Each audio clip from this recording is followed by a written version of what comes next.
नमस्कार. श्रीदेवी किचन प्रतिभाज रेसिपीमध्ये खूप खूप स्वागत आहे. आज आपण पाहणार आहोत बेसन बटाटा टिक्की. बनवायला अगदी साधी सोपी रेसिपी, सहज कोणीही बनवेल. शिवाय कमीत कमी साहित्यात मुलांच्या टिफिनमध्ये सुद्धा देऊ शकतो. खायलाही तेवढीच टेस्टी लागते. सकाळच्या ब्रेकफास्टसाठीही आपण पाव ब्रेडसोबत खाऊ शकतो. किंवा एवढंच काय, ऐन वेळेस भूक लागली तर चपातीसोबत सुद्धा आपण पटकन बनवून खाऊ शकतो. चला तर मग सुरुवात करूया. इथे मी मध्यम आकाराचे असे हे 4 बटाटे साल काढून पाण्यात ठेवले, म्हणजे बटाटेही मग काळे होणार नाही. आता यासाठीचं आपण एक कोरडं वाटण करून घेऊयात किंवा ठेचा करून घेऊयात. 3 ते 4 हिरवी मिरची घेतली, अर्धा चमचा एवढे जिरे, थोडीशी कोथिंबीर, 4 ते 5 लसूण पाकळ्या, यासोबतच 4-5 कढीपत्त्याची पानं, अर्धा ते पाव चमचा एवढा ओवा आणि याचबरोबर घेतला आहे एक मध्यम ते मोठा आकाराचा कांदा बारीक चिरलेला. आता कांदा आणि बटाटे आपण थोडंसं बाजूला ठेवूयात आणि याचं एक वाटण करून घेऊयात. पाणी न घालताच आपल्याला हे असं कोरडंच वाटून घ्यायचं आहे. मिरची अशी 3 ते 4 तुकड्यांमध्ये करून घेतली. अख्खीच मिरची मिक्सरला फिरवली तर बारीक होते, पण एखाद वेळेस साल तशीच राहते, म्हणून थोडंसं तुकड्यांमध्ये करून घेतली. आता इथे मी अशी याची बारीक पेस्ट किंवा वाटण करून घेतलं कोरडं. हे बेसन बटाटा टिक्की बनवण्यासाठी आपल्याला कुठेच इथे पाण्याचा वापर करायचा नाही आहे. हे मी आता एका प्लेटमध्ये काढून घेतलं. आता हे थोडंसं बाजूला ठेवूयात आणि आपण जे बटाटे पाण्यात ठेवले होते ते एकदा धुवून पाणी निथळून घेतलं. त्यानंतर त्याच भांड्यात नवीन चांगलं पाणी घेतलं आणि बटाटा आता या पाण्यात आपण किसून घेऊयात. सर्व असा बटाट्याचा किस आहे तो सर्व पाण्यात पडेल, म्हणजे बटाट्याचा किसही मग काळा होणार नाही.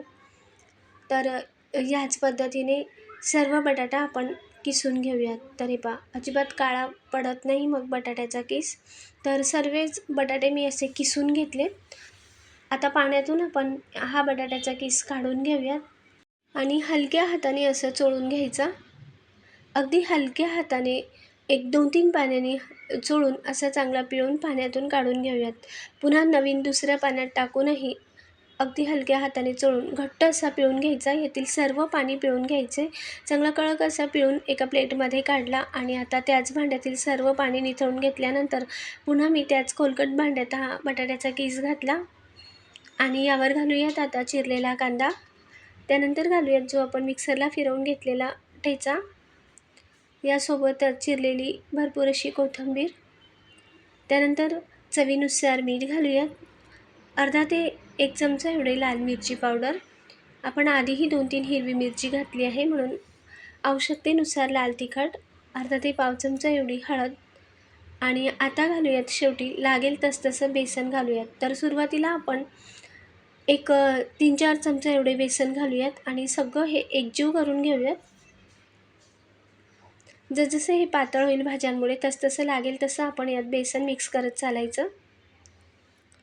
सगळं हे चांगलं आता एकजीव करून घेऊयात, सगळं मिक्स करून घेऊयात. हे पहा, थोडंसं पातळ असं वाटते. अजून पुन्हा यात 1 ते 1.5 चमचा एवढे बेसन घातले. मला हलक्या हाताने भरलेलं इथे 1 ते 1.5 वाटी एवढं बेसन पीठ किंवा चणा डाळीचे पीठ लागलं. तुम्हाला थोडंसं कमी अधिक लागू शकतं बटाट्याच्या किसवर, बटाटे लहान मोठे असतील तसे.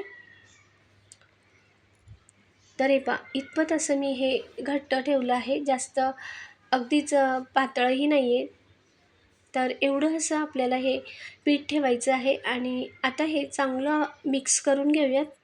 सर्व भाज्या आणि मसाले लागले पाहिजेत, बेसनात चांगले मिक्स झाले पाहिजे, तोपर्यंत हे चांगलं एकजीव करून घ्यायचं. आणि सगळं हे असं मिक्स केल्यानंतर आता यात 2 चिमूट एवढा सोडा घालूयात आणि सोडासुद्धा यात चांगला एकजीव करून घेऊयात. जसे आपण भजींना पीठ भिजतो तसेच हे पीठ ठेवायचे, भजींपेक्षा थोडंसं घट्टसर.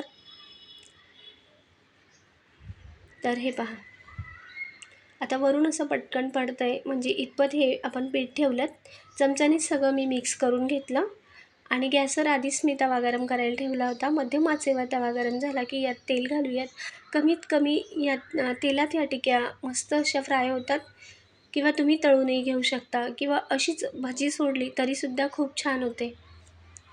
आता सर्व बाजूनी तव्याला असं तेल पसरवून घेतलं आणि चमच्यानेच हे मिश्रण थोडंसं 1 ते 1.5 चमचा एवढे मिश्रण घालायचे. जेवढी आपल्याला लहान मोठी टिकी हवी आहे तेवढं मिश्रण तव्यावरच घालायचं आणि चमच्यानेच असं पसरवायचं. आता तव्यात बसेल एवढ्या टिक्या मी इथे बनवून घेते किंवा तुम्ही एक एक करूनही करू शकता. पण असे लहान लहान 3 ते 4ही टिक्या अशा बनवून घेतल्या तर एकसारख्या भाजल्या जातात. फक्त असा तवा थोडासा उचलून घ्यायचा की जिकडे आच लागत नाही तिकडे तवा असा फिरवायचा थोडासा, हे पहा. आणि मग तेलही फिरतं आणि सर्व बाजूने एकसारख्या टिक्या भाजल्या जातात किंवा सर्व टिक्या मग भाजल्या जातात. हे पहा, एकाच वेळेस अशा 3 ते 4 टिक्या होतात. लहान करत असाल तर एक 4-5ही करून घेऊ शकता, पण एवढी टिकी बरोबर अशी भाजल्या जाते. किंवा 1-2 टिक्याही तुम्ही करून घेऊ शकता. तर हे पहा, मस्त असा सुरेख रंग आला आहे टिकीला. या बाजूनेही एकमेकाला चिकटतील तर थोडंसं असं बाजूला करून घ्यायचं. आकार तेव्हाच धरतो 1-2 मिनटानंतरच या टिकीला आकार येतो. जोपर्यंत आकार असा येत नाही तोपर्यंत टिकी उलट करायची नाही. तर हे पहा, इथे तेल आणि आच दोघंही कमी होते म्हणून तवा मी असा थोडासा तिरपा केला आणि असं बर्नरवर जिथे आच लागते तिथे असा फिरवायचा. हे पहा, या पद्धतीने सर्व बाजूने तवा असा उचलून घेतला आणि आता ही टिकीसुद्धा बघा किती पटकन अशी निघाली आणि एकसारखी तळली गेली आहे. तर तुम्ही पाहू शकता किती सुरेख असा रंग आला आहे 4ही टिकींना. हवं तर तुम्ही या बाजूनेही थोडं थोडं तेल करून अजून फ्राय करून घेऊ शकता. पण मला तव्यात अजून थोडंसं तेल आहे, तेलकटच तवा आहे म्हणून मी असेच हे भाजून घेते. फार कमीत कमी तेलात खूप टेस्टी असा हा नाश्ता होतो. तर हे पहा, अगदी दोघं बाजूने मस्त असे खरपूस भाजले गेले. काढून घेऊयात. तुम्ही भजीसुद्धा कढईत जास्त तेलामध्ये तळून घेऊ शकता, पण टिकीही कमीत कमी तेलात खूप छान लागतात. आपण ब्रेडसोबतही खाऊ शकतो किंवा टोमॅटो सॉससोबत किंवा अशाही या टिक्या खूप छान लागतात. आता राहिलेले 2 ते 3 ही सुद्धा अशाच मी या टिक्या करून घेते आहे. तेव्हाच पटकन अशा गोल पसरवायच्या, पटकन पसरल्या जातात. आणि हे पहा, अगदी मस्त सुरेख असा रंग आला. सर्व टिक्या या पद्धतीनेच तळून घेतल्यात आणि काढून घेतल्यात. तयार आहेत आपल्या झटपट असा बेसन बटाटा टिकी. मुलांच्या टिफिनसाठीही पटकन बनवून देऊ शकतो. आपण कुठेही हाताचा आणि पाण्याचा वापर केला नाही तरीसुद्धा टिकी पाहू शकता. अगदी गोल आणि तेवढ्याच खायलासुद्धा फार मस्त. तर हे पहा, आतपर्यंत अशा भाजल्या गेल्या आहेत. सोडामुळे बटाटाही पटकन शिजतो आणि तेवढंच खायला टेस्टीसुद्धा लागतं. आतपर्यंत अशा खुसखुशीत झाल्या आहेत. एकदा करून पहा, नक्कीच तुम्हाला आवडेल. लाईक, शेअर, सबस्क्राईब नक्की करा हां. कमेंटद्वारेही सांगा. पुन्हा भेटूया. धन्यवाद.